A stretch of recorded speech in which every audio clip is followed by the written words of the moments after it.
அப்புறம் நான் ஒன்றும் இந்த மார்க்கெட் போனதுக்கு அப்புறம் ரிட்டையர் ஆனதுக்கு அப்புறம் அடைக்கலம் தேடி அரசியலுக்கு வரல, படைக்கலனோட வந்திருக்கிறோம்.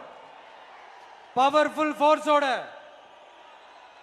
மாபெரும் படை வரிசையோட எல்லாத்துக்கும் தயாராகி தான் வந்திருக்கிறோம். இவ்வளவு தயாரா நாம அரசியலுக்கு வர்றதுக்கு ரொம்ப ரொம்ப முக்கிய காரணம் ஒண்ணு இருக்கு. அது என்ன தெரியுமா? நன்றி கடன், நன்றி கடன், நன்றி கடன். கிட்டத்தட்ட ஒரு 30 வருஷமா, 30 வருஷத்துக்கு மேல நீங்க தான், நம்ம மக்கள் தான் என் கூட நிக்கிறீங்க, எனக்காக நிக்கிறீங்க, என்னை தாங்கி பிடிக்கிறீங்க, மனசுல ஏந்தி பிடிக்கிறீங்க, தாய் அன்போட மடியில ஏந்திக்கிறீங்க. உண்மையை சொல்லணும்னா வேற யாரை விடவும் எனக்கு இந்த அன்பையும் ஆதரவையும் கொடுத்திருக்கிறீங்க. என் மேல உயிரையே வச்சிருக்கிறீங்க. என்ன உங்க வீட்டுல ஒருத்தனாவே ஆக்கிட்டீங்க. நீங்க எனக்கு கடவுள் கொடுத்த வரம்.